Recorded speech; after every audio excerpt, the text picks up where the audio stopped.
আসসালামু আলাইকুম রহমতুল্লাহি ওবারাকাতুহ। আশা করি আল্লাহ পাকের অশেষ মেহেরবানিতে আপনারা সকলেই ভালো আছেন। হযরত রাসূলুল্লাহ সাল্লাল্লাহু আলাইহি ওয়াসাল্লাম অত্যন্ত বরকতময় একটি পথ নিয়ে এসেছেন। সেটা কেবলই নামাজ রোজার মধ্যে সীমাবদ্ধ নয়। হ্যাঁ, তার পথ ও পদ্ধতিতে সর্বাধিক গুরুত্বপূর্ণ বিষয় নামাজ। যার মাথা আল্লাহর সামনে অবনমিত হয় না, সে আবার মুসলমান কিসের? যে নারী মাটিতে মাথা রেখে আল্লাহকে সিজদা করে না, সে তো মুসলমান নারী নয়। যে পুরুষ মাটিতে মাথা রেখে তার প্রভুর স্তুতি গায় না, সে পুরুষ তো মুসলমান পুরুষ নয়, সে তো কেবলই ফাঁকা দাবি। আমরা চাই আমাদের জীবনব্যাপী ফুটে উঠুক হযরত রাসূলুল্লাহ সাল্লাল্লাহু আলাইহি ওয়াসাল্লামের তরিকা। যখন আজান হবে তখন সারা বাজার বন্ধ হয়ে যাবে, সকলেই ছুটে যাবে মসজিদের দিকে। আজানের সাথে সাথে মেয়েরা তাদের পাতিল চুলা থেকে নামিয়ে রাখবে। রান্না হোক বা না হোক, আজানের বাণী কানে আসার সাথে সাথে হাত থেমে যাবে। থালাবাটি ধোয়া কিংবা সেলাই কর্ম হাতে যাই থাকুক, নামাজের ডাক আসতেই সে সঙ্গে সঙ্গে দাঁড়িয়ে যাবে। প্রভু, আমি উপস্থিত। পাগলের মতো পুরুষরা মসজিদে ছুটে যাবে, নারীরা ছুটে যাবে মুসল্লায়, ছুটে যাবে মসজিদে, মেয়েরা ছুটে যাবে মুসল্লায়। সর্বত্র নেমে আসবে পিনপতন নীরবতা। এটাই বেহেশতের পথ। এ পথ বেহেশতের। কত যে দুর্ভাগ্য, শত শত নয় হাজার হাজার ঘর এমন রয়েছে যেখানে একজনও আল্লাহকে সিজদা করার সৌভাগ্য হচ্ছে না। হযরত রাবিয়া বসরি রহমতুল্লাহি আলাইহি রাতের বেলা গোসল করে পবিত্র কাপড় পরিধান করতেন, সুগন্ধি ব্যবহার করতেন। তারপর স্বামীকে বলতেন, তোমার কি আমাকে কোনো প্রয়োজন আছে? স্বামী না বলে দিলে রাবিয়া বলতেন, তাহলে আমাকে ছুটি দাও। স্বামী বলতেন, যাও ছুটি। তারপর রাবিয়া বসরি মুসল্লায় গিয়ে দাঁড়িয়ে যেতেন। অতঃপর মুসল্লাতেই ফজরের আজান হতো। স্বামী মারা গেছেন যৌবনে। তারপর যুগের ইমাম হযরত হাসান বসরি রহমতুল্লাহি আলাইহির মতো ব্যক্তির পক্ষ থেকে বিয়ের পয়গাম এসেছে। হাসান বসরি, যিনি চিশতিয়া, কাদেরিয়া, সোহরাওয়ার্দিয়া ও নকশবন্দিয়া সব তরিকার তাসাউফের ইমাম, তাসাউফের সিলসিলা তার মাধ্যম হয়ে হযরত আলী রাদিয়াল্লাহু আনহু পর্যন্ত গিয়ে মিলেছে। এত বড় ইমাম স্বয়ং বিয়ের পয়গাম নিয়ে এসেছে। বিয়ের ক্ষেত্রে মেয়েদের সৌন্দর্য, রূপ, লাবণ্য দেখা হয়, অথচ রাবিয়া বসরি ছিলেন কালো হাবশী। বিয়ের সময় মেয়েদের জাত, বংশ দেখা হয়। হযরত রাবিয়া বসরির বংশও ছিল খুবই নিম্ন। রূপ নেই, বংশ নেই, অর্থবিত্ত বলতে ছিলেন গোলাম। শুধু গোলামই নন, কৃষ্ণ গোলাম। তার গঠন আকৃতিও সুন্দর ছিল না, কিন্তু তার হৃদয় এত সুন্দর ও উজ্জ্বল ছিল যে উজ্জ্বলতা ও সৌন্দর্য কিয়ামত পর্যন্ত সমহিমায় থাকবে উদ্ভাসিত। শুধু এই নয়, আমাদের এই শহরে তার চর্চা হচ্ছে। হযরত রাবিয়া বসরি রহমতুল্লাহি আলাইহি আছেন ইতিহাস জুড়ে। ইতিহাস তাকে জায়গা দিতে বাধ্য হয়েছে। অথচ এই পৃথিবী থেকে এমন অনেক রাজা বাদশাহ চলে গেছে যাদেরকে ইতিহাস 2 লাইনের বেশি জায়গা দেয়নি, অথচ রাবিয়াকে জায়গা দিয়েছে অনেক। তিনি শাহজাদি ছিলেন না, রানীও ছিলেন না, ছিলেন আল্লাহ তাআলার কাছে এক প্রিয় বান্দি। হযরত হাসান বসরি রহমতুল্লাহি আলাইহি বিয়ের প্রস্তাব নিয়ে আসলে রাবিয়া বসরি বলেছিলেন, 4টি প্রশ্নের জবাব দাও, আমি বিয়ের জন্য প্রস্তুত আছি। কথাবার্তা হচ্ছিল পর্দার আড়াল থেকে। হযরত হাসান বসরি রহমতুল্লাহি আলাইহি বললেন, বলো কি প্রশ্ন? রাবিয়া বসরি রহমতুল্লাহি আলাইহি বললেন, আমি কি বেহেশতে যাব না দোজখে? হযরত হাসান বসরি রহমতুল্লাহি আলাইহি নীরব। এর কি জবাব আছে? রাবিয়া বসরি বললেন, আমলনামা কাউকে ডান হাতে দেয়া হবে, কাউকে বাম হাতে। আমার আমলনামা কোন হাতে দেয়া হবে? হযরত হাসান বসরি রহমতুল্লাহি আলাইহি নির্বাক। জবাব জানা নেই।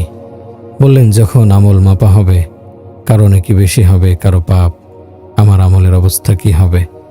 হাসান বসরি রহমতুল্লাহি আলাইহি চুপ হয়ে রইলেন। এবার হযরত রাবিয়া বসরি রহমতুল্লাহি আলাইহি বললেন, পুলসিরাত পার হতে গিয়ে কেউ নিচে পড়ে যাবে, আবার কেউ দ্রুত পার হয়ে যাবে। আচ্ছা, আমি কি পুলসিরাত পার হতে পারবো? হযরত হাসান বসরি রহমতুল্লাহি আলাইহি বললেন, আমি কিভাবে বলবো? হযরত রাবিয়া বসরি রহমতুল্লাহি আলাইহি বললেন, তাহলে তুমি যাও, আমাকে প্রস্তুতি গ্রহণ করার সুযোগ দাও। আমার এখন বিয়ে শাদী করার সময় নেই। যে আল্লাহর হয়ে যায় আল্লাহ তার হয়ে যান। তারপর হজরত রাবেয়া রহমতুল্লাহি আলাইহির জীবন যাপনের ব্যবস্থা কি করে হলো সে সম্পর্কে বিখ্যাত মুহাদ্দিস ইবনু আবিদ দুনিয়া রহমতুল্লাহি আলাইহি লিখেন, হজরত রাবেয়া বসরি রহমতুল্লাহি আলাইহি খাবার রান্না করতে গেছেন। দেখেন পেঁয়াজ নেই। ভাবছেন পেঁয়াজ কোথা থেকে আনবো, কিভাবে আনবো? কোনো দাসদাসী নেই, সেবক সেবিকা নেই। মনে মনে এই কথাই ভাবছিলেন।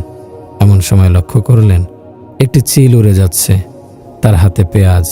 চিল পেঁয়াজগুলো ছুঁড়ে মারল আর তার সোজা হজরত রাবেয়ার ঝোলায় এসে পড়ল। ইরশাদ হলো, রাবেয়া তুমি আমার হয়ে গেছো, আমি চিলকে তোমার সেবায় নিয়োজিত করলাম। আল্লাহ ও বেহেশত পর্যন্ত পৌঁছার পথ হলো হজরত রাসূলুল্লাহ সাল্লাল্লাহু আলাইহি সাল্লামের বরকতময় জীবন। প্রতিটি নারী ও পুরুষের জীবনে যেন ইবাদত জীবিত হয়ে ওঠে, যেন এমনভাবে জীবিত হয় এই সমাজের একজন নারী কিংবা একজন পুরুষও বেনামাজি থাকবে না। চরিত্রকে এমনভাবে জীবিত করতে হবে যেন এখানে কোনো ঝগড়া কিংবা লড়াই না থাকে, থাকবে কেবলই পরস্পর ভালোবাসা ও মমতা। ক্ষমাকে জীবিত করতে হবে, পরস্পর বিনিময় করতে হবে চরিত্র। প্রিয় ভাই ও বন্ধুরা, মূলত এটাই আজ এমন একটা বিষয় যা মা সন্তানকে শেখায় না বাবাও, বরং সন্তানদেরকে শূন্য হাতে ছেড়ে দেয়। মা বলেন, আমি আমার সন্তানকে সব কিছু দিয়েছি, সব সম্পদ দিয়েছি, কাপড় দিয়েছি, অলংকার দিয়েছি, বক্স দিয়েছি, এটা দিয়েছি, সেটা দিয়েছি। যখনই আমি মেয়েদের উদ্দেশ্যে বয়ান করি তখনই জিজ্ঞেস করি, আপনারা আপনাদের কন্যাদেরকে সব কিছুই দিয়েছেন, কিন্তু আল্লাহ তাআলার সাথে সম্পর্ক দিয়েছেন তো? কন্যার হাত তুমি সাজিয়ে দিয়েছ চুড়ি দিয়ে, কান সাজিয়ে দিয়েছ স্বর্ণের অলংকার দিয়ে, মাথা সাজিয়ে দিয়েছ টিকলি দিয়ে, গ্রীবা সাজিয়ে দিয়েছ হার দিয়ে, পা সাজিয়ে দিয়েছ নূপুর দিয়ে, শরীর সাজিয়ে দিয়েছ রেশমি কাপড় দিয়ে। বলো, হৃদয়কে কেন সাজিয়ে দাওনি আল্লাহর ভালোবাসা দিয়ে? হৃদয়কে যখন শূন্য ছেড়ে দিয়েছ, তখন এই হৃদয় আগামী দিনে কিভাবে পাহাড় সম জীবন পথ পাড়ি দেবে? আল্লাহর সাথে ভালোবাসা, আল্লাহর সাথে সম্পর্ক ছাড়া কি জীবনে স্বস্তি আসতে পারে? তোমার কন্যা তো অন্যের ঘরে বউ হয়ে যাচ্ছে, কন্যা হয়ে নয়। সেখানে গিয়ে সে যখন কোনো কষ্টের মুখোমুখি হবে, তখন তোমার মাথা খাবে না, আল্লাহকে স্মরণ করবে। বাবা বলেন, আমি ছেলেকে ব্যবসায়ী বানিয়ে দিয়েছি, MA পাশ করিয়েছি, ছেলে চাকরিতে জয়েন করেছে। বাবা ব্যবসায়ী হলে বলেন, ছেলে এখন ব্যবসা সামলাতে শিখেছে, এখন ছেলেকে বিয়ে দিতে হবে, বিয়ে দিলেই তার ঘর আবাদ হয়ে যাবে। আমি বলি, ব্যবসা তো শেখালে, আল্লাহর সাথে সম্পর্ক শিখিয়েছ, কাল তাকে এক নতুন জীবনের মুখোমুখি হতে হবে। সেখানে আবার সে নিজ কৌশলে সে জীবন বরবাদ করবে না তো? কাল তো চাই চিনি কম হলো কেন, এ নিয়ে লড়াই হবে। তুমি আমার বোতাম ঠিক করে দিলে না কেন, এমন তুচ্ছ বিষয় নিয়ে ইজ্জতের উপর হামলা হবে। রোজগারি বানিয়েছ কিন্তু মানুষ বানাওনি, বরং বানিয়েছ হিংস্র জানোয়ার। প্রিয় ভাই ও বোনেরা, সন্তানকে বিয়ে দেবার আগে মানুষ বানাও। নিজের মেয়েকে প্রথমে আল্লাহর সাথে সম্পর্ক গড়তে শেখাও, তারপর বিয়ে দাও। অলংকার দিয়েছ, কাপড় দিয়েছ, বলছো সব দিয়েছি, খোদার কসম যদি কন্যাকে আল্লাহর সম্পর্ক না দিয়ে থাকো তাহলে তুমি কিছুই দাওনি। একজন মেয়ে মা বাবার ঘরে 20 বছর কাটিয়ে দেয়, মা বাবায় দীর্ঘ সময়ে তাকে আল্লাহর সামনে কাঁদতে শেখায়নি, আল্লাহ ও তার রাসূলের সাথে সম্পর্ক গড়তে শেখায়নি। তারা তো এই মেয়েকে স্বামীর ঘরে খালি মাথায় পাঠাচ্ছে, খালি পায়ে পাঠাচ্ছে, খালি হাতে পাঠাচ্ছে। যদি কারো কন্যা খালি হাতে, খালি কানে, খালি মাথায়, খালি কণ্ঠে স্বামীর ঘরে যায়, তখন পুরো মহল্লা তার বদনাম করতে থাকে। বদতমিজ, তুমি তোমার মেয়েকে কানে একটি কাটাই পরিয়ে দিতে? আমি আমার খোদার কসম করে বলছি, যে মেয়েকে অলংকারে অলংকারে নুইয়ে দিয়েছে তার বাবা মা, অথচ তার অন্তরে না আছে আল্লাহ ও রাসূল সাল্লাল্লাহু আলাইহি সাল্লামের প্রতি সামান্য ভালোবাসা, সামান্য প্রেম, তার সম্পর্কে আল্লাহ ও রাসূল তো এই কথাই বলবেন, হে আমার উম্মতি, আমার কন্যাকে তুমি এভাবে খালি অন্তরে বিদায় করে দিলে। তার অন্তরে না দিলে আল্লাহ, না দিলে রাসূল, কাল যখন সে বিপদের মুখোমুখি হবে তখন তো তোমার মাথা খাবে, একবার আল্লাহকে স্মরণ করবে না। অনেকেই বলে, ছেলেকে ব্যাংক ব্যালেন্স দিয়েছি, ব্যবসা শিখিয়ে দিয়েছি। প্রশ্ন হলো, সেই সাথে তাকে আখলাক শিখিয়েছ তো? কাল তো তাকে পরিবার নিয়ে চলতে হবে। আপনারা হয়তো লক্ষ্য করেছেন, স্বাধীমহল আবাদ করার জন্যে কার্ড ছাপা হয়, হইচই করে বিবাহ উত্তর অনুষ্ঠানও সম্পাদিত হয়। দেখা যায় 1 মাস না যেতেই ঝগড়া শুরু হয়ে গেছে। এই ঝগড়া কেন? কারণ ছেলে জানে না তার সীমানা কতটুকু, মেয়েরও তার সীমানা জানা নেই। সীমানা জানা নেই শাশুড়ির, স্ত্রীর সীমানা জানা নেই, সীমানা জানা নেই শ্বশুরের। কারণ তারা হজরত রাসূলুল্লাহ সাল্লাল্লাহু আলাইহি সাল্লামের তরিকা শেখেনি। হজরত রাসূলুল্লাহ সাল্লাল্লাহু আলাইহি সাল্লামের আখলাক না থাকার কারণে পরস্পরের এই লড়াই। সংসার ছোট হলে জীবন সহজ হয় না, বরং সংসার দিনদার হলে জীবন সহজ হয়। 10 জন মেয়ে 10 জন ছেলে, কিন্তু সবাই মা বাবার অনুগত। মা বাবার চোখ সন্তান দেখে শীতল। পক্ষান্তরে একজন ছেলে আর একজন মেয়ে কিন্তু অবাধ্য, মা বাবার জীবন দোজক বানিয়ে রেখেছে। আমার এক চাচা আছেন, তার একটি মাত্র ছেলে ও একটি মাত্র মেয়ে। পরিবার পরিকল্পনার ভিত্তিতে নয়, আল্লাহ তাআলা কুদরতিভাবেই 2টি সন্তান দিয়েছেন। বিয়ের 15 বছর পর প্রথম ছেলে জন্ম নিয়েছে, 18 বছর পর জন্ম নিয়েছে কন্যা। যে মা 15 বছর সন্তান করে আল্লাহ তাআলার দরবারে কান্নাকাটি করেছে, সেই মা সন্তানের অবাধ্যতায় কাঁদতে কাঁদতে অন্ধ হয়ে পড়েছে। ডাক্তার তাকে বলছে, মা কেঁদো না। সর্বক্ষণ গালিগালাজ হইচই, মা না কেঁদে যাবে কোথায়? অথচ আমাদের খানদানে তারাই সবচাইতে সুখী হওয়ার কথা ছিল। পয়সার অভাব নেই, সম্পদের অভাব নেই, অভাব কেবলই হজরত রাসূলুল্লাহ সাল্লাল্লাহু আলাইহি সাল্লামের আখলাক। সুতরাং ছোট পরিবার সুখী পরিবার বলতে যে কথা প্রচার করা হয়, এর কোনো ভিত্তি নেই। যদি কোনো রাষ্ট্র এই জাতীয় কথা প্রচার করে বেড়ায়, তাহলে সে রাষ্ট্র অ্যাটমিক শক্তি দ্বারা সম্মান অর্জন করতে পারবে না, রক্ষা করতে পারবে না আল্লাহর আযাব থেকে। পরিষ্কারভাবে জেনে রাখুন, ছোট হলেই সংসার সুখের হয় না, দিনদার হলেই সংসার সুখী হয়। দিনদার হলেই সংসার সহজ হয়। যে সংসারে সন্তানরা জানে মায়ের মর্যাদা কি, বাবার মর্যাদা কি, ভাই বোনের মর্যাদা কি, সেই তো সুখী সংসার। পয়সা দিয়ে যদি সুখ খরিদ করা যেত, মরমর পাথরে তৈরি বাড়িতে দীর্ঘশ্বাস শোনা যেত না, কোনো বিত্তবানের মুখ বিবর্ণ দেখা যেত না, দুশ্চিন্তা কেবল গরিবের ঘরেই থাকত, বিয়ে শাদী হতো কেবলই ধনীদের ঘরে। অথচ গিয়ে দেখুন, ধনী গরিব সব ঘরেই হাপিত্যেশ, সর্বত্রই বেদনার দীর্ঘশ্বাস। প্রিয় ভাই ও বন্ধুরা, আমাদের কথা তো একটাই, বেহেশতে যাওয়ার যে পথ হজরত রাসূলুল্লাহ সাল্লাল্লাহু আলাইহি সাল্লাম দেখিয়ে গেছেন, সে পথকে পুনরুজ্জীবিত করতে হবে। প্রতিটি মুসলমানকে হজরত রাসূলুল্লাহ সাল্লাল্লাহু আলাইহি সাল্লামের জীবন পদ্ধতি অনুসরণ করতে হবে। সকলকে নামাজের পথে আসতে হবে, ইবাদতের পথে আসতে হবে, আখলাকের পথে আসতে হবে, কল্যাণের পথে আসতে হবে, ক্ষমার পথে আসতে হবে, ক্ষমা করতে শিখতে হবে। কেউ তোমাকে কিছু বললে মুখের ওপর তাকে উল্টো বলে দিতে হবে। মা কন্যাকে বলছে, কন্যা মুখের ওপর মাকে জবাব দিচ্ছে। অথচ মায়ের কর্তব্য ছিল মেয়েকে এ কথা শেখাবে, ক্ষমা করে দাও, ক্ষমার মধ্যেই সম্মান। নিজের মেয়েদেরকে ক্ষমা করতে শেখাও, ছেলেদেরকে ক্ষমা করতে শেখাও, নিজেও ক্ষমা করতে শেখো। হজরত রাসূলুল্লাহ সাল্লাল্লাহু আলাইহি সাল্লাম বলেছেন, তোমরা মানুষকে ক্ষমা করে দেবে, এই দায়িত্ব নাও, তাহলে আল্লাহ তাআলা তোমাদেরকে সম্মান দেবেন। আমি এই দায়িত্ব নিচ্ছি। হজরত রাসূলুল্লাহ সাল্লাল্লাহু আলাইহি সাল্লামের চাইতে বড় জামিন আর কে হতে পারে? তিনি দায়িত্ব নিয়েছেন, তোমরা ক্ষমা করো, আল্লাহ তোমাদেরকে সম্মান দেবেন। তিনি দায়িত্ব নিয়েছেন, তোমরা তোমাদের চরিত্র ভালো করো, আমি জান্নাতুল ফেরদাউসে পৌঁছে দেব। এজন্য আমাদেরকে আমাদের দায়িত্ব উপলব্ধি করতে হবে। দিন নিয়মের ভেতর দিয়ে আসে। আমাদের মা বাবারা জানেন না সন্তানকে কিভাবে লালন পালন করতে হয়, নিজেদেরকে কিভাবে চালাতে হবে। মূলত এই কারণে আমরা বলি, নারী পুরুষ সকলকেই আল্লাহর রাস্তায় বের হতে হবে এবং সেখানে গিয়ে জীবন গঠনের নিয়ম শিখতে হবে। কোরআনে কারিম মা বাবাকে যে সকল বুনিয়াদ শিক্ষা দিয়েছেন, যে বুনিয়াদের উপর সন্তানকে গড়ে তুলতে হয়, সে বুনিয়াদগুলো মা বাবাকে শিখতে হবে। মা বাবা যদি সন্তানকে সকল বুনিয়াদের উপর গড়ে তুলতে না পারে, তাহলে টাকা পয়সা তাদেরকে সুখী করতে পারবে না, সরকার সুখী করতে পারবে না। আমি বলি, প্রতিটি মা বাবারই উচিত সূরা লুকমান মনোযোগ সহ পাঠ করা। স্কুল, কলেজ এবং ইউনিভার্সিটির প্রত্যেক শিক্ষকেরই উচিত সূরা লুকমান গভীরভাবে অধ্যয়ন করা।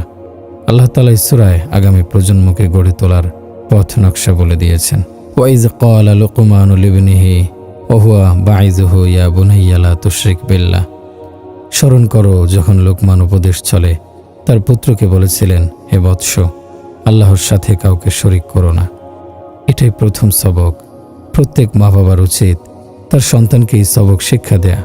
হাদিস শরীফে আছে, হযরত রাসূলুল্লাহ সাল্লাল্লাহু আলাইহি সাল্লাম বলেছেন, যখন তোমাদের কোনো সন্তান জন্মগ্রহণ করে তখন তার সামনে আল্লাহ আল্লাহ আল্লাহ এত বেশি করে জপো যেন সে সর্বপ্রথম যখন কথা বলবে তখন যেন আল্লাহ বলে।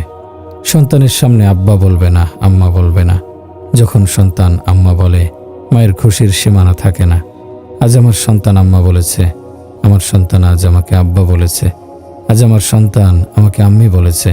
না না, তোমার সন্তানের কথার সূচনা এখান থেকে করো না। ইয়া বুনাইয়া লা তুশরিক বিল্লাহ ইন্নাশ শিরকা লাযুলমুন আযীম। হে বৎস, আল্লাহর সাথে কাউকে শরিক করো না, নিশ্চয়ই শিরক চরম জুলুম। সুতরাং আব্বু আম্মু নয়, সন্তানের সামনে সর্বদা আল্লাহ আল্লাহ, লা ইলাহা ইল্লাল্লাহ, লা ইলাহা ইল্লাল্লাহ অবিরাম জপে যাবে। আল্লাহর নাম এত বেশি জপবে যেন সে মুখ খুললে প্রথমে আল্লাহ বলে, লা ইলাহা ইল্লাল্লাহ বলে। বখতিয়ার কাকি রহমতুল্লাহি আলাইকে তার মা সবক পড়ানোর জন্য মাদ্রাসায় নিয়ে গেছেন। ওস্তাদ তাকে পড়াতে লাগলেন আলিফ বা তা সা। সে পড়তে লাগলো আলিফ লাম মিম যালিকাল কিতাবু লা রাইবা ফি, এবং একাধারে 15 পারা শুনিয়ে দিল। শিক্ষক বললেন, আরে বাবা, তোমার মা আমার সাথে মশকরা করলেন। ঘরে ফিরে এসে মাকে বলল, মা, তোমার ছেলে তো আমাকে 15 পারা শুনিয়ে দিয়েছে। সে 15 পারার হাফেজ, সে 15 পারা কিভাবে হিফজ করল, অথচ আপনি তাকে আলিফ বা তাসা পড়ার জন্য পাঠিয়েছেন। বখতিয়ার কাকি রহমতুল্লাহি আলাইহির মা বললেন, আমি যখন তাকে দুধ পান করাতাম কোরআন শরীফ পড়ে পড়ে পান করাতাম। আমরা জানি শিশুদের স্মৃতিশক্তি খুবই পরিচ্ছন্ন হয়। মা দুধ দিয়েছেন, সাথে কোরআনুল কারিমের আয়াত দিয়েছেন। দুধের সাথে সাথে তার অন্তরে কোরআনে কারিমের আয়াত অঙ্কিত হয়ে গেছে। পক্ষান্তরে শিশু দুধ পান করছে, ঘরে চলছে গান। এখানে শিশুর কাছে আমরা ভবিষ্যতে কি প্রত্যাশা করব? সে আগামী দিনে মা বাবার অনুগত হবে? প্রথম দিন থেকেই তো তার কানে বিষ ঢালা হচ্ছে। হযরত লোকমান তার ছেলেকে উপদেশ দিয়েছেন, আল্লাহর সাথে কাউকে শরিক করো না। সুতরাং মায়ের কাজ হবে সন্তানকে সর্বপ্রথমে কথা শেখানো, আল্লাহর কোনো শরিক নেই, সবকিছু একমাত্র আল্লাহই করেন। আল্লাহ ছাড়া কেউ কিছু করতে পারে না, কোনো কিছু করার কারোই শক্তি নেই। কেউ কাউকে উপকার করতে পারে না, ক্ষতিও করতে পারে না। ইয়া বুনাইয়া ইন্নাহা ইন তাকু মিসকালা হাববাতিন মিন খারদালিন ফাতাকুন ফি সখরাতিন আও ফিস সামাওয়াতি আও ফিল আরদি ইয়াতি বিহাল্লাহু ইন্নাল্লাহা লাতীফুন খাবীর। হে বৎস, ক্ষুদ্র বস্তুটি যদি সরিষার দানা পরিমাণ হয় এবং তা যদি থাকে শিলাগর্ভে অথবা আকাশে কিংবা মাটির নিচে, আল্লাহ তা উপস্থিত করবেন। নিশ্চয়ই আল্লাহ সূক্ষ্মদর্শী, সম্যক অবগত। সুতরাং সন্তানকে প্রথম দিন থেকেই শেখাতে হবে, সন্তান আমার, সামনে হিসাব কিতাব হবে, আমলকে পরিষ্কার রাখতে হবে। যদি সরিষার দানা পরিমাণও ভালো মন্দ কিছু করো, তারও শাস্তি কিংবা পুরস্কার পেতে হবে। সুতরাং এখন থেকেই তৈরি থেকো।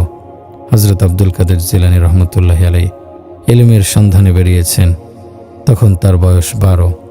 যে কাফেলার সঙ্গে গেছেন সে কাফেলা ডাকাতের শিকার হয়েছে। কাফেলার সব সম্পদ ডাকাতরা লুটে নিয়েছে। এক ডাকাত এসে শেখ আব্দুল কাদের জিলানী রহমতুল্লাহি আলাইহিকে বলল, বাপু, তোমার কাছে কিছু আছে?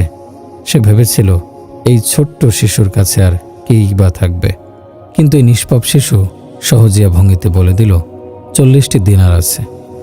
সেকালের 40 দিনার আজকের বাজারে লাখো রুপির চাইতেও বেশি। ডাকাত বলল, দিনারগুলো কোথায়? হযরত জিলানী রহমতুল্লাহি আলাইহি বললেন, দেখো, জামার ভেতরে সেলাই করে রাখা হয়েছে। ডাকাত বলল, বাপু, তুমি যদি না বলতে তাহলে তো আমাদের বিশ্বাস হতো না এবং বুঝতেও পারতাম না তোমার কাছে এতগুলো দিনার আছে। হযরত জিলানী রহমতুল্লাহি আলাইহি বললেন, আমার মা বলে দিয়েছেন সর্বদাই যেন সত্য কথা বলি, কখনো যেন মিথ্যা না বলি। ডাকাত বলল, আচ্ছা, এই কথা। সে সঙ্গে সঙ্গে হযরত জিলানীকে নিয়ে সর্দারের সামনে উপস্থিত হলো। বলল, এই বাচ্চা কি বলে শুনুন। তারপর ডাকাত পুরো কাহিনী শোনালো। শোনার পর সর্দার বলতে লাগলো, বাপু, তুমি তোমার পয়সাগুলো কেন বাঁচালে না? তুমি কি বোঝনি আমরা লুটেরা? আমরা তোমার পয়সা ছিনিয়ে নেব। তুমি যদি না বলতে তোমাকে এত সুন্দর ও নিষ্পাপ মনে হচ্ছে, আমরা তোমার দেহ তল্লাশিও করতাম না। হযরত জিলানী রহমতুল্লাহি আলাইহি বললেন, আমার মা বলে দিয়েছেন বাবা, সর্বদা সত্য কথা বলবে। এ কথা শুনতেই ডাকাতদের সর্দার চিৎকার করে উঠল, বলতে লাগলো, হে খোদা, এ মাসুম বাচ্চা তার মায়ের এতটা অনুগত, অথচ আমি বিবেকবান বুদ্ধিমান মানুষ হয়েও তোমার অবাধ্য, আমাকে ক্ষমা করে দাও। মা বসে আছেন জিলানে, আর তার সন্তানের মাধ্যমে তাওবার আয়োজন হচ্ছে বাগদাদের কাছে ডাকাতদের দলে। একেই বলে শিক্ষা। সন্তানকে এই সবকই দিতে হবে, বেটা, তোমাকে হিসাব দিতে হবে, সুতরাং সর্বদা সত্য বলবে। সন্তানের মনে কিয়ামতের বিশ্বাস সৃষ্টি করো, হিসাব কিতাবের ভয় সৃষ্টি করো। ইয়া বুনাইয়া আকিমিস সালাহ, হে বৎস, যথাযথভাবে নামাজ আদায় করো। মা সন্তানের পেছনে লেগে থাকবে, বারবার বলবে, নামাজ পড়ো বাবা, নামাজ পড়ো, মা নামাজ পড়ো। কিন্তু আমাদের এখানকার চরিত্র তো সম্পূর্ণ আলাদা। এখানে বলা হয়, বাবা, বাচ্চা মানুষ, ঘুমোতে দাও, আমার ছেলের ঘুম নষ্ট করো না, আমার মেয়ের ঘুম নষ্ট করো না, তাকে স্কুলে যেতে হবে, আবার স্কুলে গিয়ে ঘুমিয়ে পড়বে। অথচ কর্তব্য ছিল নামাজের জন্য জাগিয়ে দেবে। যদি আগুনে পড়ে যায় তবুও নামাজ ছাড়বে না, টুকরো টুকরো হয়ে গেলেও নামাজ ছাড়বে না, শলিতে বিদ্ধ হলেও নামাজ ছাড়বে না। মা বাবা যদি সন্তানদের নামাজের সবক শেখাতো, তাহলে আজানের সাথে সাথে আমাদের এই বাজার বন্ধ হয়ে যেত। কত বড় বাজার, অথচ মসজিদ কত ছোট। দেখেই মনে হয় এখানে নামাজি নেই। যদি নামাজি থাকতো তাহলে মসজিদ ভেঙে যেত। এই বাজারের সকলে যদি নামাজি হতো, তাহলে তো মসজিদে বসার জায়গাও হতো না। ঘর বিরান দেখেই যেভাবে অনুমান করা যায় কেউ ঘরে থাকে না, ক্ষুদ্র মসজিদও এ কথাই বলে দেয়। এই বাজারে নামাজি নেই। মা বাবা যদি সূরা লোকমান পড়ে সন্তানকে সেই বুনিয়াদের উপর গড়ে তুলত, তাহলে আজকে আমাদের এই পরিণতি হতো না। ওয়া'মুর বিল মা'রুফি ওয়ানহা আনিল মুনকার আসবির আলা মা আসাবাক ইন্না যালিকা মিন আজমিল উমুর।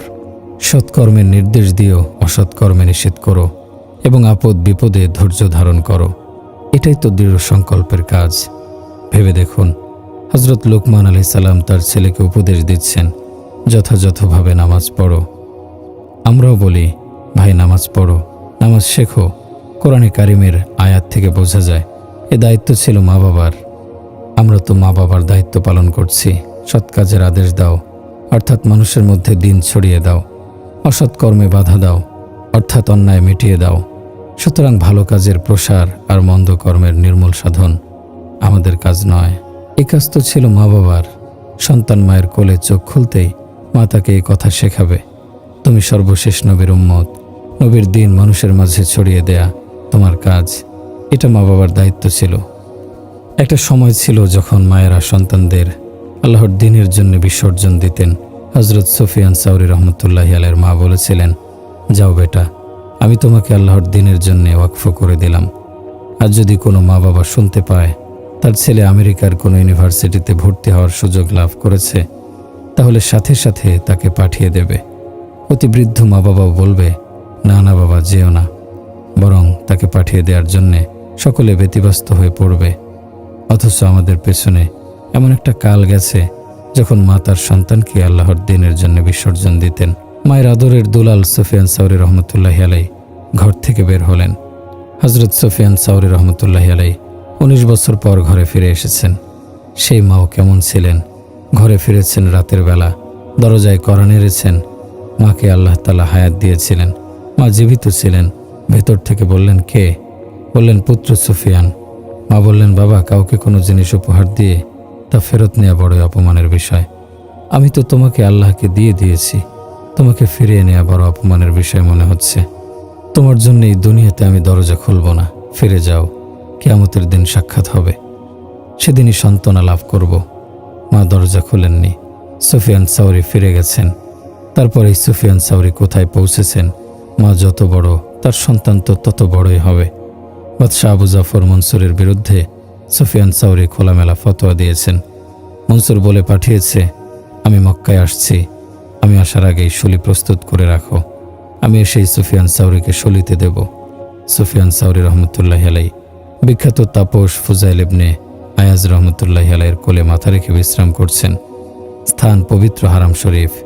এমন সময় বিখ্যাত মুহাদ্দিস সুফিয়ান ইবনে ওয়াইনা রহমতুল্লাহি আলাইহি ছুটে আসলেন। এসে বলতে লাগলেন, সুফিয়ান, সুফিয়ান, সর্বনাশ হয়েছে। কি সর্বনাশ? বাদশাহ মনসুর তোমাকে শলির আদেশ দিয়েছেন, তোমাকে মৃত্যুদণ্ড দিয়েছেন। আল্লাহর ওয়াস্তে এখান থেকে সরে যাও। সুফিয়ান সাউরি বললেন, আসলে সে কথা বলেছে? হ্যাঁ বলেছে। আমি পালিয়ে যাব, এটা কোনো কথা হলো? সেখান থেকে সোজা চলে গেলেন বাইতুল্লাহর সামনে। মুলতাজিম চেপে ধরে ফরিয়াদ করলেন, হে আল্লাহ, তুমি যদি মনসুরকে মক্কায় ঢুকতে দাও তাহলে তোমার সাথে কোনো বন্ধুত্ব নেই। মক্কা কেন, মনসুর তায়েফেও প্রবেশ করতে পারেনি। দুর্ভাগা, তায়েফে প্রবেশ করার পূর্বেই মৃত্যুর কোলে আশ্রয় নিয়েছে। এই কাজ ছিল মায়েদের। মায়েদের কর্তব্য ছিল তারা তাদের সন্তানদের এই সবক শিক্ষা দেবে, জান্নাতের পথ দেখাবে। রাগের সাথে নয়, ধমকের সুরে নয়, মারপিট করে নয়, মমতার সাথে। কারণ এখন তো বিদ্রোহের কাল চলছে, তাই মারপিটের মাধ্যমে সন্তানকে সবক শেখানো সম্ভব নয়। বাবা বলে, নন্দন বলে, হৃদয়ের টুকরা বলে তাকে তার সবক শেখাতে হবে। তাকে শেখাতে হবে, ওয়ালা তুসাইর খদ্দাকা লিন্নাসি ওয়ালা তামশি ফিল আরদি মারহা ইন্নাল্লাহা লা ইউহিব্বু কুল্লা মুখতালিন ফখুর ওয়াকসিদ ফি মাশিকা ওয়াগদুদ মিন সাওতিক ইন্না আনকারাল আসওয়াতি লাসাউতুল হামির। অহংকার বশে তুমি মানুষকে অবজ্ঞা করো না এবং পৃথিবীতে উদ্ধতভাবে বিচরণ করো না। নিশ্চয়ই আল্লাহ কোনো উদ্ধত অহংকারীকে পছন্দ করেন না। তুমি পা ফেলো সংযতভাবে এবং তোমার কণ্ঠস্বর নিচু রেখো।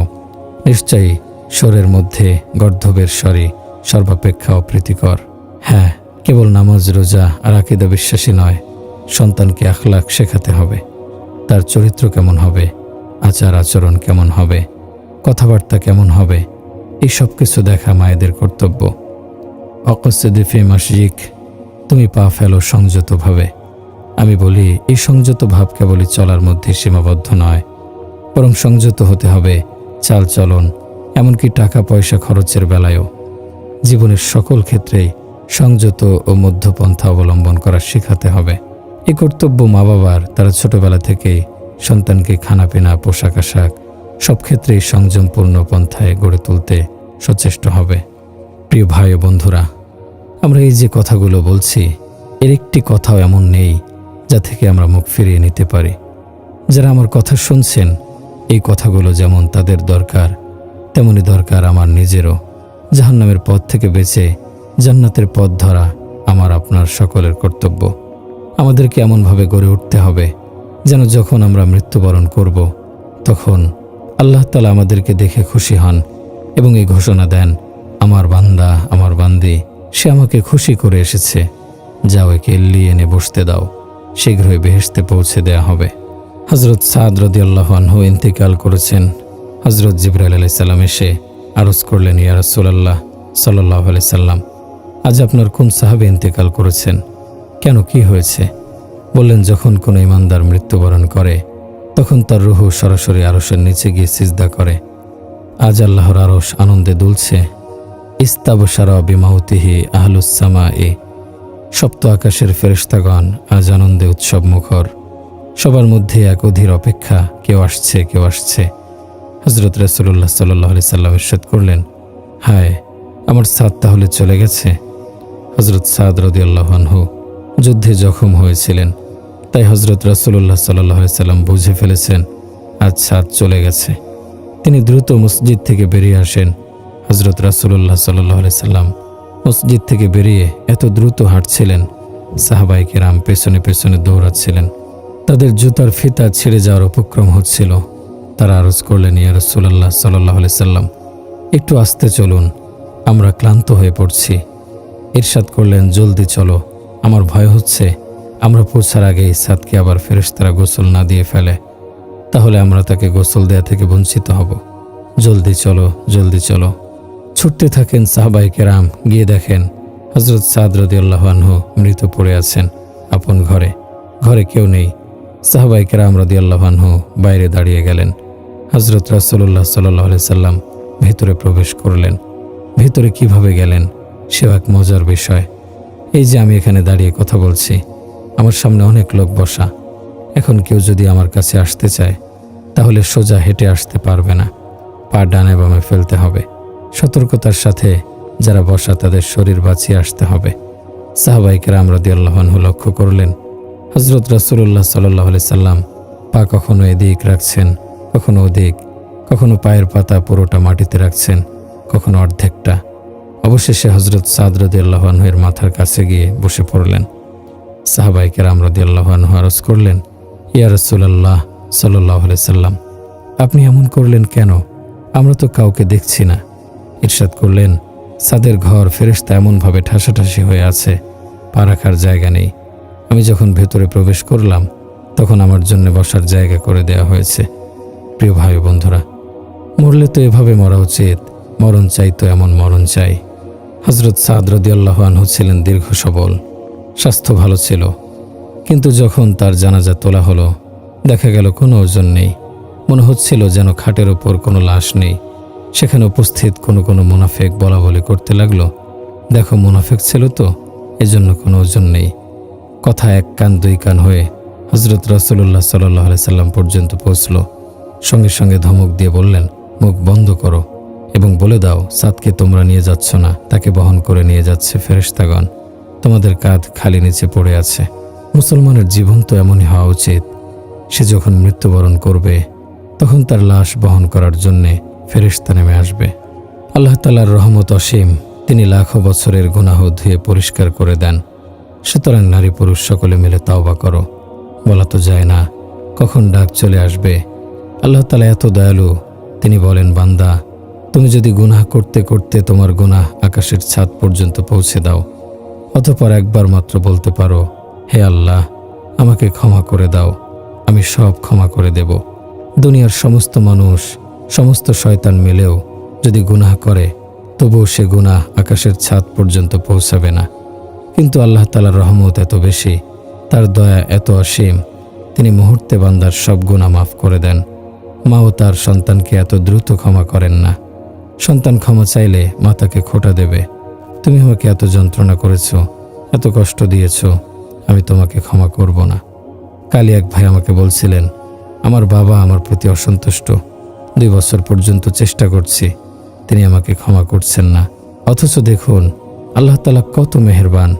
আমরা এদিক থেকে শুধু বলবো, হে আল্লাহ ক্ষমা করে দাও, ওদিক থেকে সঙ্গে সঙ্গে বলবেন, যাও ক্ষমা করে দিলাম। আমি তো তোমার এই ক্ষমা চাওয়ার অপেক্ষায় ছিলাম, কেবল একবার বলো, অমনি ক্ষমা করে দেব। প্রিয় ভাই বন্ধুরা, আল্লাহ তাআলা একাই এই বিশ্বজাহানের মালিক। সত্তা ও গুণে তিনি লা শরীক, লাইসা কামিসলিহি শাইউন, কোনো কিছুই তার সাদৃশ্য নয়, কোনো বিচারে তার কোনো তুলনা নেই। মা কানা মাহু মিন ইলাহিন, তার সাথে আর কোনো মাবুদ নেই। তিনি একাই আমাদের প্রভু, তিনি একাই আমাদের মাবুদ। তার মতো নেই, তার সমতুল্য নেই, তার বিকল্প নেই। লাম ইয়াত্তাখিযি সাহিবাতাও ওয়ালা ওয়ালাদা, তিনি কোনো পত্নী গ্রহণ করেননি, না কোনো সন্তান। লাম ইয়ালিদ ওয়ালাম ইউলাদ, তিনি কাউকে জন্ম দেননি এবং তাকেও জন্ম দেয়া হয়নি। তিনি বাপ দাদা ইত্যকার ঊর্ধ্বতন বংশ পরস্পরা থেকেও মুক্ত, সন্তান সন্ততির অধস্তন বংশ পরস্পরা থেকেও পবিত্র। তিনি কারো ওয়ারিশ নন, তার কোনো ওয়ারিশ নেই। আল্লাহ এমন রাজত্বের অধিকারী যার শুরু নেই শেষ নেই। কদিমুম বিল ইবতিদায়ে কাইমুম বিল ইনতিহায়ে, তার কোনো আদি নেই, তার কোনো অন্ত নেই। আলিফ লাম মিম, আল্লাহু লা ইলাহা ইল্লাহু, আল্লাহ ছাড়া অন্য কোনো মাবুদ নেই। তিনি সব বিচারেই সব ধরনের শরীক থেকে পবিত্র, পবিত্র সব ধরনের সাদৃশ্য থেকে।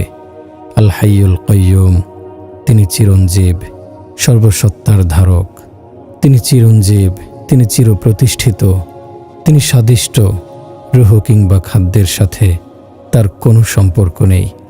আমরা বেঁচে আছি জীবনের নানা উপকরণ নিয়ে, আমরা বেঁচে আছি রূহের সাথে, খাদ্যের সাথে, কিন্তু আল্লাহ তাআলার না রূহের প্রয়োজন না খাদ্যের। তিনি কোনো কালের প্রতি মুহতাজ নন, স্থানের প্রতি মুহতাজ নন। তার কোনো ছাদ দরকার নেই, বিছানার দরকার নেই। তিনি কোনো মৌসুমের মুহতাজ নন, তাকে পান করতে হয় না। মনের শান্তির জন্যে কোনো বন্ধুর প্রয়োজন পড়ে না। তার কোনো শুভাকাঙ্ক্ষীর প্রয়োজন নেই কোনো প্রহরের। তার কোনো পাহারাদার নেই। তিনি সত্যাগত সংরক্ষক, সমগ্র জাহানের তিনি হেফাজতকারী। তিনি সত্যাগত সাহায্যকারী, সমগ্র জাহানকে সাহায্য করেন। সাহায্য নেয়া থেকে পাক, তার কোনো হেফাজতের প্রয়োজন নেই। তিনি আল হাইয়ুল কাইয়ুম, চিরঞ্জীব, সর্বসত্তার ধারক। ওয়া ইলাহুকুম ইলাহু ওয়াহিদ লা ইলাহা ইল্লা হুয়ার রহমানুর রহিম। আর তোমাদের মাবুদ এক মাবুদ, তিনি ছাড়া অন্য কোনো মাবুদ নেই। তিনি দয়াময়, অতি দয়ালু। তিনিই তো তোমাদের আল্লাহ। যাচ্ছ কোথায়? তিনিই তো তোমাদের আল্লাহ, তার কোনো শরিক নেই। তিনিই তো তোমাদের আল্লাহ, তার কোনো সঙ্গী নেই। তিনিই দয়ালু, অসীম দয়াময়। সেই পরম দয়াময়কে ছেড়ে যে ব্যক্তি দুনিয়ার লোভ লালসার পেছনে ছুটবে, সে কিভাবে মঞ্জিলের সাক্ষাৎ পাবে? সে কিভাবে স্বস্তি পাবে? পথহারা মুসাফির এতটা পেরেশান হয় না। আল্লাহহারা বান্দা যতটা পেরেশান হয়, তার ভেতরে অসীম অস্থিরতা। প্রিয় ভাই ও বন্ধুরা, আল্লাহ তাআলার কোনো উপমা নেই। জাত ও সিফাত সব বিচারেই তিনি অনুপম। তার শক্তি অক্ষয়। ইন্নাল কুওয়াতা লিল্লাহি জামিআ। সমস্ত শক্তি আল্লাহরই। রাতের মালিক আল্লাহ, দিনের মালিক আল্লাহ। রাত আল্লাহর, দিন আল্লাহর, সৃষ্টি আল্লাহর। দিনে রাতে যা কিছু হারিয়ে যায়, দৃষ্টির আড়ালে চলে যায়, প্রকাশিত হয়, বেরিয়ে আসে, সবকিছু আল্লাহর কবজায়। এই যে বাদশার শক্তি, কথা তো চলবে তারই। আকাশ তার ফয়সালার নিয়ন্ত্রণাধীন, জমিন চলে তারই ফয়সালায়। মাশা আল্লাহ কানা, তিনি যা চান তাই হয়। অমা আলাম ইয়াশা আলাম ইয়াকুন, তিনি যা চান না তা হবার নয়। তিনি যা চান তা ফেরাবার কেউ নেই। তিনি যদি কোথাও বাধা দেন, তা করারও কেউ নেই। মা ইয়াফতাহিল্লাহু লিন-নাসি মির রাহমাতিন ফালা মুমসিকা লাহা। আল্লাহ মানুষের প্রতি কোনো অনুগ্রহ অবারিত করলে কেউ তা নিবারণকারী নেই। ওমা ইউমসিক ফালা মুরসিলা লাহু মিন বাদি। তিনি কিছু নিরুদ্ধ করতে চাইলে তারপর কেউ তা উন্মুক্তকারী নেই। তার সকল সিদ্ধান্তই অটল, তার সকল ফয়সালাই কার্যকর। তার নির্দেশ চলে আরশ থেকে। ইউদাব্বিরুল আমরা মিনাস সামাই ইলাল আরদি।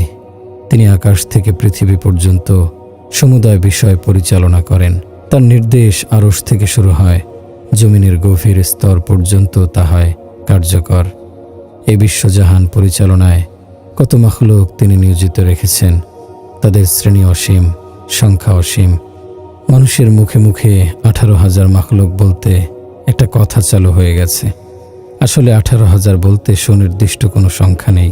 18,000, 18 লাখ, 18 কোটি, কোনো নির্দিষ্ট সংখ্যা নেই। আলামিনা বলা হয়েছে, কিন্তু আলম বা জগৎ কতগুলো। তাছাড়া প্রতিটি জগতে আবার লুকিয়ে রয়েছে কত জগৎ। তারপর প্রতিটি জগতে রয়েছে কোটি কোটি মাখলুক। সেই কোটি কোটি মাখলুকের মধ্যে রয়েছে লক্ষ লক্ষ শ্রেণী। অতঃপর সেই শ্রেণী থেকে নির্গত হচ্ছে আরও নতুন নতুন শ্রেণী। একদিনে, এক সময়ে, এক ঘন্টায়, এক মুহূর্তে। আল্লাহর শক্তির পরিধি আরশ থেকে গভীর সমুদ্রের তলদেশ পর্যন্ত। তিনি আকাশ নিয়ন্ত্রণ করেন, ফেরেশতাদের নিয়ন্ত্রক তিনি। অন্তরিক্ষ তার কুদরতের অধীন। কোটি কোটি নক্ষত্র তার নিয়ন্ত্রণে। অসংখ্য অগণিত গ্রহ উপগ্রহের নিয়ন্ত্রণ তার কবজায়। তিনি চন্দ্র সূর্যের নিয়ন্ত্রক। বাতাস তার নিয়ন্ত্রণে। বিহঙ্গকুল তার নিয়ন্ত্রণে। বনবাদার তার নিয়ন্ত্রণে। তিনি পাহাড়ের নিয়ন্ত্রক। বালুকাময় মরুভূমি তার নিয়ন্ত্রণে। অথই সমুদ্র তার নিয়ন্ত্রণে। নদীনালা, ঝর্ণা, ফোয়ারা তার নিয়ন্ত্রণে। মাটির নিচে লুকায়িত সকল মাখলুক তার নিয়ন্ত্রণে। জলজ প্রাণী তার নিয়ন্ত্রণে। তার নিয়ন্ত্রণে স্থল জগতের সকল প্রাণী।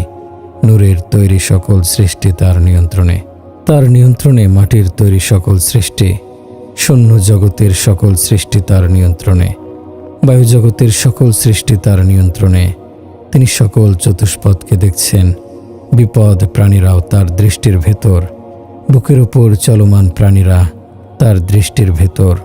নিশাচররা তার দৃষ্টির বাইরে যেতে পারে না। দিবাচররাও তার দৃষ্টির বাইরে যেতে পারে না। কৃষ্ণ জলে যেসব প্রাণী সাঁতার কেটে বেড়াচ্ছে, তিনি তাদেরকেও দেখছেন। গভীর জঙ্গলের ঘন অন্ধকারে যেসব প্রাণী হাঁটছে, লাফাচ্ছে, তিনি তাদেরকে দেখছেন, নিয়ন্ত্রণ করছেন। তিনি একটি মাছি থেকেও গাফেল নন। একটি মশাও তার দৃষ্টির বাইরে নেই। একটি বিচ্ছুও তার দৃষ্টি থেকে বাইরে যেতে পারে না। লুকায়িত কবুতরটিও তার দৃষ্টির সামনে। ডিম থেকে সদ্য প্রসবিত বাচ্চাটাও তার দৃষ্টির সামনে। পোকামাকড়ের ডিম থেকে বেরিয়ে আসা ক্ষুদ্র পিপিলিকাও তার দৃষ্টির আড়ালে নয়। মৌমাছির ডিম থেকে বেরিয়ে আসা বাচ্চাগুলো তিনি দেখেন, তাদের উড়াউড়িও তার দৃষ্টির ভেতর। তাদের মধু চুষে নেওয়াকেও তিনি দেখেন। জগতের সমগ্র বনভূমি তার সামনে, সমুদয় বৃক্ষরাজি তার সামনে, গাছের প্রতিটি ডালা, প্রতিটি পাতা তার সামনে, প্রতিটি ফল, ফলের প্রতিটি গুচ্ছ, এমনকি প্রতিটি খোসা তার সামনে। তিনি মিষ্টতা দান করেন, ফলে রং দেন তিনি, ফলে স্বাদ সৃষ্টি করেন তিনি তাতে সুবাস দেন। ফলে নানা রং তারই সৃষ্টি, ফলের নানা আকৃতি তারই দেয়া। আমের রং আলাদা, আকৃতি আলাদা, তরমুজের রং আলাদা, আকৃতি আলাদা, বাঙ্গির রং আলাদা, আকৃতি আলাদা, প্রতিটি ফুল তার রং আলাদা, আকৃতি আলাদা। চতুষ্পদের চলার ভঙ্গি আলাদা, প্রত্যেকেরই বৈশিষ্ট্য আলাদা। কাউকে বানিয়েছেন রক্তচোষা, কাউকে বানিয়েছেন হিংস্র, কারো স্তন থেকে দুধ প্রবাহিত করেছেন, সেই দুধকে বানিয়েছেন আমাদের জীবন নির্বাহের মাধ্যম। কাউকে বাহন বানিয়েছেন, কারো হালাল গোশত করেছেন আমাদের আহার। ওয়াল খাইলা ওয়াল বিগালা ওয়াল হামিরা লিতারকাবুহা ওয়া জিনাতাও ওয়া ইয়াখলুকু মা লা তা'লামুন। তোমাদের আহরণের জন্যে ও শোভার জন্যে তিনি সৃষ্টি করেছেন অশ্ব, অশ্বতর ও গর্দভ, এবং তিনি সৃষ্টি করেন এমন অনেক কিছু যা তোমরা অবগত নও।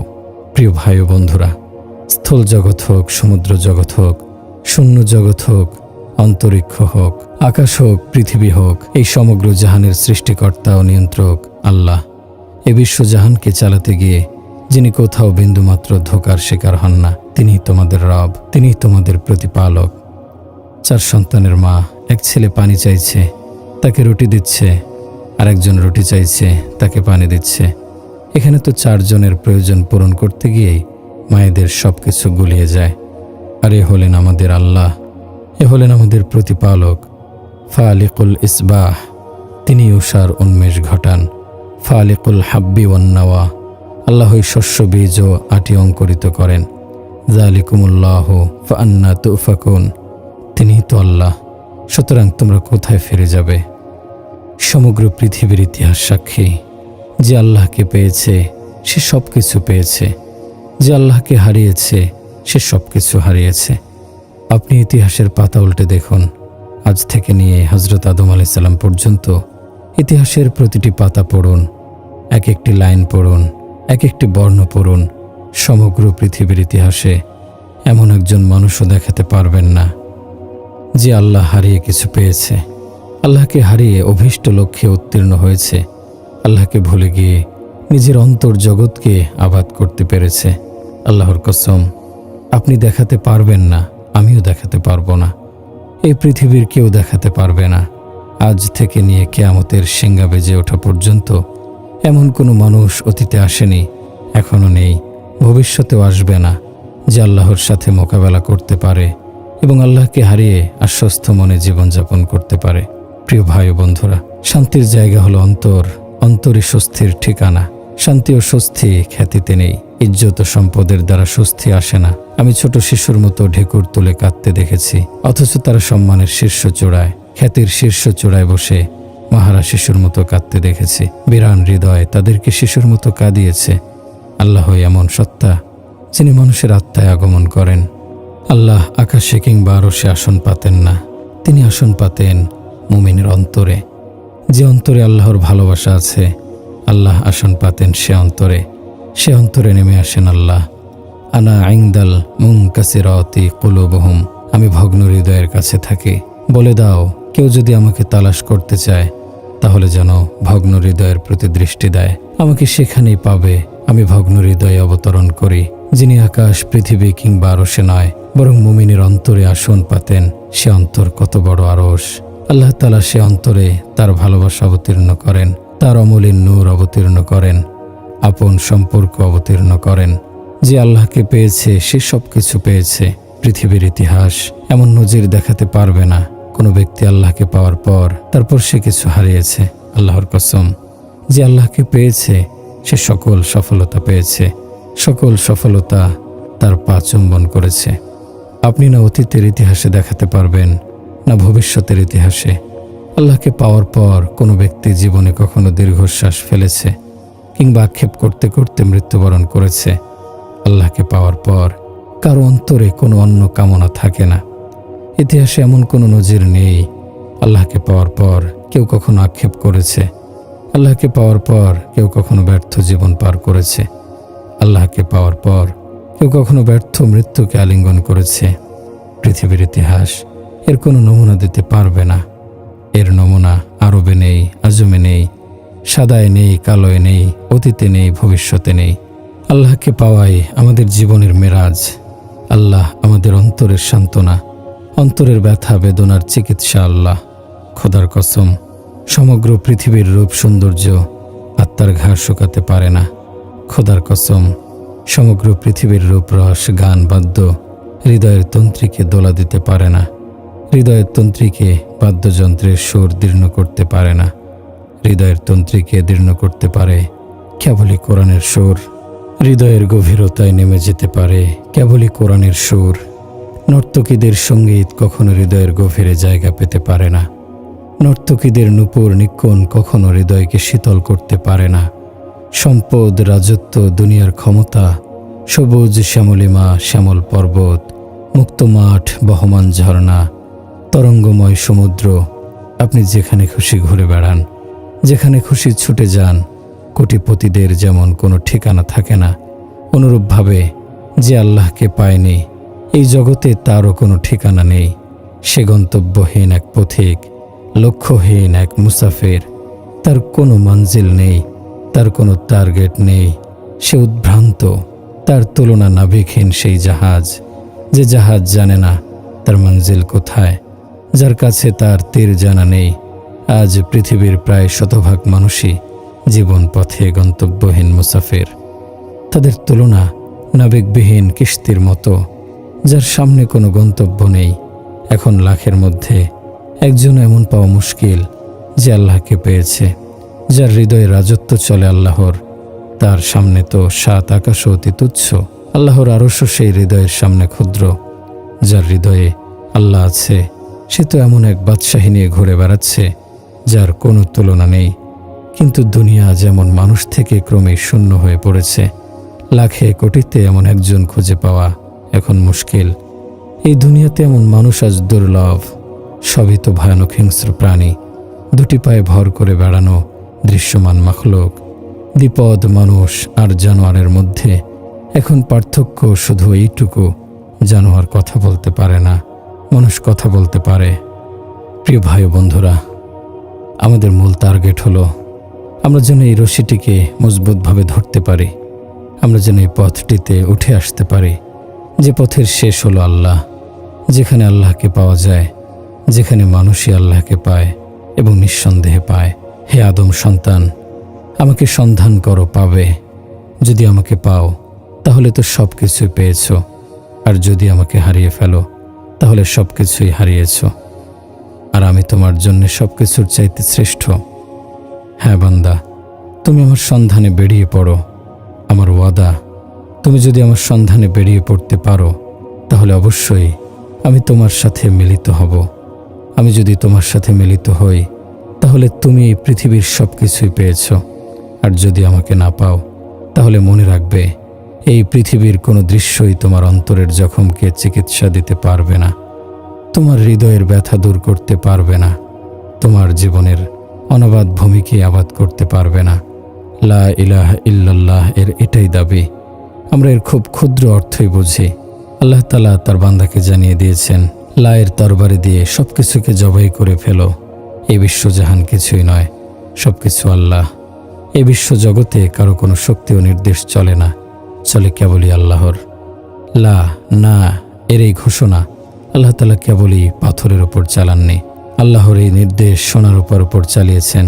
আল্লাহ তাআলা এই নাকে চালিয়েছেন আরশ ও পৃথিবীর ওপর, চালিয়েছেন নূরময় ও অগ্নিময় সকল সৃষ্টির ওপর।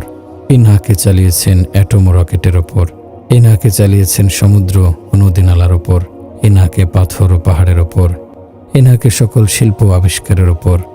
এই নাকে চালিয়েছেন সকল রাজা বাদশাদের ওপর। এই নাকে চালিয়েছেন সকল সিংহাসনের ওপর। এই নাকে চালিয়েছেন সকল ফৌজের ওপর। এই নাকে চালিয়েছেন দৃশ্য অদৃশ্য সকল শক্তির ওপর। হজরত জিবরাইল আলাইহিস সালাম থেকে নিয়ে ক্ষুদ্র পিপিলিকা পর্যন্ত সকল শক্তির উপর তিনি এই নাকে চালিয়েছেন। লা এর কোনটা থেকেই কিছু হয় না। লা ইলাহা এর কোনোটাই তোমাদের মাবুদ নয়, এর কোনোটারই তোমরা পূজা করো না ইল্লাল্লাহ, একমাত্র আল্লাহই তোমাদের হেফাজতকারী। তিনি তোমাদের অভিভাবক, তিনি তোমাদের পর্যবেক্ষক, তিনি তোমাদের সাহায্যকারী, তিনি তোমাদের পথ প্রদর্শক, তিনি তোমাদের সর্বদ্রষ্টা। কাফা বিল্লাহি ওয়াকিলা, কর্মবিধায়ক রূপে আল্লাহই যথেষ্ট। কাফা বিল্লাহি ওয়ালিয়্যা, অভিভাবকত্বে আল্লাহই যথেষ্ট। কাফা বিল্লাহি নাসিরা, সাহায্যকারী হিসেবে আল্লাহই যথেষ্ট। কাফা বিল্লাহি শাহিদা, সাক্ষী হিসেবে আল্লাহই যথেষ্ট। কাফা বিরব্বিকা হাদিয়া ওয়া নাসিরা, তোমাদের জন্যে তোমাদের প্রতিপালকী পথ প্রদর্শক ও সাহায্যকারী রূপে যথেষ্ট। আল্লাহই তোমাদের একমাত্র প্রভু, তিনি তোমাদের জন্য যথেষ্ট। কোরআনের পয়গাম, লা ইলাহা, এই সমগ্র জাহান কিছুই নয়, এই সবই পাথর, শুধু পাথর কেন, নিজের সত্তাকেও লাথি মারো, আমার চেষ্টা সাধনাও কিছুই নয়। দোকানের উপর লাথি মারো, এর দ্বারাও পালিত হই না, এটাও কিছুই নয়। শাসন ক্ষমতা কিছুই নয়। এই লা এর মর্ম যদি পৃথিবীর মুসলমানগণ বুঝত, তাহলে আজ আমাদের মসজিদগুলো বিরান পড়ে থাকতো না, আমাদের দোকানগুলোতে মিথ্যার খই ফুটত না, লেনদেনে খেয়ানত হতো না, মানুষ আল্লাহকে ছেড়ে পয়সার পূজা করত না, নারীর পূজা করত না, গান বাদ্যে ডুবে থাকতো না। আহা, আমরা যদি লা ইলাহা এর মর্ম বুঝতে পারতাম। আল্লাহ তাআলা আমাদের দৃষ্টি সবকিছু থেকে ফিরিয়ে দিয়েছেন, বলেছেন সবকিছু থেকে মুখ ফিরিয়ে নাও, সবকিছু থেকে চোখ ফিরিয়ে নাও, সবকিছু থেকে সরে দাঁড়াও। তারপর আমরা আমাদের দৃষ্টি কোন দিকে ফেরাবো? যেদিকে আহ্বান করেছেন হজরত ইব্রাহিম আলাইহিস সালাম, ইন্নী ওয়াজ্জাহতু ওয়াজহিয়া লিল্লাযী ফাতারাস সামাওয়াতি ওয়াল আরদা হানিফা ওয়া মা আনা মিনাল মুশরিকিন। আমি একনিষ্ঠভাবে তার দিকে মুখ ফেরাচ্ছি, যিনি আকাশমণ্ডলীয় পৃথিবী সৃষ্টি করেছেন, এবং আমি মুশরিকদের অন্তর্ভুক্ত নই। সহজ ঘোষণা, আমি মুখ ফিরিয়ে নিয়েছি সৃষ্টি থেকে স্রষ্টার প্রতি। ইব্রাহিম আলাইহিস সালাম পরিষ্কার জানিয়ে দিয়েছেন, আমি জগতের কারণই, আমি তো কেবলই তার, যিনি আমাকে সৃষ্টি করেছেন। অতারক্তুহা ওয়ালাইলা ওসুদা বিমাজিলা অরত্তু ইলা মাসউবি আউয়ালি মানজিল। আমি লাইলিকে ছেড়েছি সুদার ভালোবাসা, আমি ফিরে এসেছি আমার প্রথম মঞ্জিলে। হযরত ইমাম গাজ্জালী রহমতুল্লাহি আলাইহি মাদ্রাসা নিজামিয়ার প্রধান শিক্ষক ছিলেন। খ্যাতি ও সম্মানের শীর্ষ দেশে ছিল তার অবস্থান। রিজিক ও সম্পদের অভাব ছিল না, কিন্তু ভেতরে শূন্যতা। সমাজে সম্মান এতটা উঁচুতে ছিল, স্বয়ং আমিরুল মুমিনিন তার দরবারে এলে তিনি তার জায়গায় বসা থাকতেন, খলিফার সম্মানে দাঁড়াতেন না। কিন্তু তিনি কখনো আমিরুল মুমিনিনের দরবারে গেলে খলিফা তার জায়গায় বসে থাকতে পারতেন না। তিনি যে পথ দিয়ে যেতেন, লোকজন তার ঘোড়ার পায়ের নিচের মাটি তুলে নিত বরকতের জন্যে। কিন্তু ইজ্জত, সম্মান ও মর্যাদার এই সুউচ্চ আসনে বসেও হৃদয় অনুভব করেছিলেন শূন্যতা। তারপর কি করলেন? মাদ্রাসার প্রধান শিক্ষকের পদ, সামাজিক সম্মান সবকিছুকে ছেড়ে দিয়ে চলে গেলেন নির্জন সাধনায়। 10 বছর অবিরাম চালিয়ে গেলেন নিচ্ছিদ্র সাধনা। সেই সম্মান নেই, পেছনে মানুষের সারিবদ্ধ তাজিম নেই, দামি পোশাক নেই। একবার এক ব্যক্তি তার সাথে মিলিত হলো, বলল, এত বড় সম্মানকে ছুড়ে মারলেন, এত বিশাল খ্যাতি থেকে মুখ ফিরিয়ে নিলেন, আর এখন এভাবে ঘুরে ফিরছেন, কি পেলেন? গাজ্জালী রহমতুল্লাহি আলাইহি জবাব দিলেন, অতারক্তুহা ওয়ালাইলা ওয়াসুদা বিমানজিল। আমি লাইলির ভালোবাসা ছেড়েছি সৌদার প্রেম। অরত্তু ইলা মাসউবি আউয়ালি মানজিল। আমি ফিরে এসেছি আমার প্রথম মাশুকের কাছে। আমি সকলের থেকে মুখ ফিরিয়ে আমার প্রথম প্রেমাস্পদের দিকে মুখ করে নিয়েছি। তারপর যখন আমার মাহবুবের মঞ্জিল সম্মুখে এসেছে, তার লক্ষণ সামনে এসেছে, তখন আমার আকুলতা আমাকে ডেকে বলেছে, থামো, এটাই তোমার মঞ্জিল, এটাই তোমার ঠিকানা। দীর্ঘ পথ সফর করে কেউ যখন তার বাড়িতে ফেরে, তখন সাথে সাথে ক্লান্তি তাকে চারদিক থেকে ঘিরে ধরে। সে ঘুমিয়ে পড়ে গভীর নিদ্রায়। স্বস্তি ও সুখ তখন তার অস্তিত্ব জুড়ে ঢেউ তুলতে থাকে। প্রিয় ভাই বন্ধুরা, আল্লাহরা মানুষ যখন আল্লাহর সাথে সম্পর্ক গড়ে, তখন তার হৃদয় প্রশান্তিতে ছেয়ে যায়, তার ইমানে ঢেউ সৃষ্টি হয়। তার সেই সুখ ও স্বস্তির কাছে 7 পৃথিবীর ধনভাণ্ডারও তুচ্ছ। লা ইলাহা ইল্লাল্লাহ এর মাধ্যমে আল্লাহ তাআলা আমাদের কাছে এই দাবি করেছেন, সব কিছু থেকে সম্পর্ক ছিন্ন করো, ইল্লাল্লাহ এবং আল্লাহর জন্য হয়ে যাও। তোমরা আল্লাহর জন্য হয়েছ কিনা তার আলামত দেখাও। নামাজের মধ্যে অন্তরের প্রতি লক্ষ্য করুন, কার কথা মনে পড়ছে। যার কথা মনে পড়ছে অন্তর তার সাথে যুক্ত হয়ে আছে। আমরা আমাদের হৃদয় জগৎ উজাড় করে দিয়ে রুটির মধ্যে স্বাদ খুঁজছি। পকেট থেকে 100 টাকা হারিয়ে গেলে তখন খাবারে কোনো স্বাদ লাগে না। মাত্র 100 টাকা, আর এতেই হারিয়ে গেছে মুখের স্বাদ। আল্লাহকে হারিয়েছে যারা, আল্লাহ তাআলার সাথে সম্পর্ক ছিন্ন করেছে যারা বোঝ সৃষ্টি হবার পরে কখনো আল্লাহর সাথে সম্পর্কের স্বাদ আস্বাদন করেনি, তার ভালোবাসার স্বাদ উপলব্ধি করেনি, এবং এ কারণে কখনো ঘুমের সমস্যা হয়নি, ব্যবসায় সমস্যা হয়নি, খানাপিনায় সমস্যা হয়নি, হাসি তামাশায় সমস্যা হয়নি। যেন এটা কোনো বিষয়ই নয়, কারণ আমাদের হৃদয় জগৎ বিরান হয়ে পড়েছে। এ কারণে আমাদের কোনো দুঃখও নেই। বাড়ির একটি গাছও যদি শুকিয়ে যায় আমরা ব্যথা অনুভব করি, আক্ষেপ করি, হায় চারাটা শুকিয়ে গেল। অথচ এই লা ইলাহা ইল্লাল্লাহ এর বৃক্ষ একসময় সবুজ ছিল, লকলকে ছিল, এর ছায়ায় অন্তরে স্বস্তি ও শান্তি অনুভূত হতো। আজ সেই কালেমার বীজ, আজ সেই কালেমার চারা শুকিয়ে পড়ে আছে। একে সবুজ করার কোনো চিন্তা নেই, তাজা করার কোনো ফিকির নেই। একে আগের মতো লকলকে করে তোলার জন্যে অন্তরে কোনো ব্যথা নেই। আল্লাহ তাআলা তো কোনো ফ্রি বস্তু নন, দুনিয়ার মতো ফ্রি দিয়ে দিবেন না। আল্লাহ চেয়ে নিতে হয়, সাধনা করে পেতে হয়। লা ইলাহা ইল্লাল্লাহ আমাদের কাছে এই দাবি নিয়ে এসেছে, সব কিছু থেকে সম্পর্ক ছিন্ন করে নিজেদেরকে আল্লাহর সাথে জুড়ে নাও। আমি উপরে একটি আলামতের কথা বলেছি নামাজের মধ্যে দেখো কার কথা মনে পড়ে। যার কথা মনে পড়ে তিনি হৃদয়ের কেবলা। যদি চেহারা কেবলার দিক থেকে সরে যায় আর আল্লাহু আকবার বলে চেহারা পূর্ব দিকে নিয়ত বাঁধছে, আল্লাহু আকবার বলে, তাহলে নামাজ হবে না। কারণ চেহারার কেবলা হলো মক্কা, চেহারার কেবলা হলো বাইতুল্লাহ। যদি চেহারা বাইতুল্লাহর দিক থেকে সরে যায় তাহলে নামাজ ভেঙে যাবে। পক্ষান্তরে অন্তরের কেবলা হলো আল্লাহ। যদি অন্তর তার কেবলা থেকে সরে অন্যের ভালোবাসায় জড়িয়ে পড়ে তাহলে আল্লাহর সাথে ভালোবাসার সম্পর্ক ছিন্ন হয়ে পড়বে, আল্লাহর সাথে আর কোনো সম্পর্ক থাকবে না। ওমা আরসালনা মির রাসূলিন ইল্লা নূহিন ইলাইহি আন্নাহু লা ইলাহা ইল্লা আনা। আমি তোমার পূর্বে এমন কোনো রাসূল প্রেরণ করিনি, আর এই ওহী ব্যতীত যে আমি ছাড়া অন্য কোনো মাবুদ নেই। 1,24,000 পয়গম্বর। আল্লাহ তাআলা যখনই যাকে নবী বানিয়েছেন তাকে সর্বপ্রথমই দায়িত্ব আরোপ করেছেন, মানুষের কাছে গিয়ে বলো আল্লাহ এক, তার সাথেই তোমরা সম্পর্ক স্থাপন করো। সুতরাং আমাদের প্রথম কাজ হলো লা ইলাহা ইল্লাল্লাহ। আমাদের লা ইলাহা ইল্লাল্লাহ খুবই কাঁচা, এটাকে অন্তরের গভীরে স্থাপন করতে হবে। অন্তরে লা ইলাহা ইল্লাল্লাহ প্রতিষ্ঠিত করতে হবে। শরীরের রন্ধ্রে রন্ধ্রে যেন লা ইলাহা ইল্লাল্লাহ বসে পড়ে। এটাই সকল নবীর মেহনত।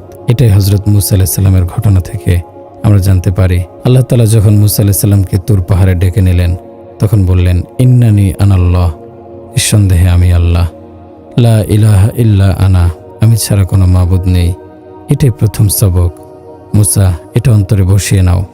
তারপর দ্বিতীয় সবক, ফা'বুদনি, অতএব আমার ইবাদত করো। এটা দ্বিতীয় সবক। আমার ইবাদতে মশগুল হও। ইবাদতের মধ্যে সর্বোচ্চ নামাজ। সুতরাং আকিমিস সালাতা লিযিকরি, আমার শরণার্থে নামাজ আদায় করো। নামাজ পড়ো। সে নামাজ কেমন হবে? নামাজ পড়ার সময় যেন আমার কথা তোমার স্মরণে থাকে। আল্লাহর সামনে দাঁড়িয়ে আমি নামাজ পড়ছি, আল্লাহ আমাকে দেখছেন। এমন যেন না হয় তোমার শরীর আমার সামনে অথচ তোমার অন্তর অন্যত্র ঘুরে বেড়াচ্ছে। আমি তোমার কাছে এমন নামাজ চাই না। নামাজ পড়ো আমার স্মরণে। সুতরাং যখন নামাজে দাঁড়িয়ে আল্লাহু আকবার বলবো তখন যেন পৃথিবীর সব কিছু দৃষ্টি থেকে দূরে সরে যায়, সব কিছু থেকে অন্তর যেন মুক্ত হয়ে ওঠে। তখন সামনে থাকবেন কেবলই আল্লাহ।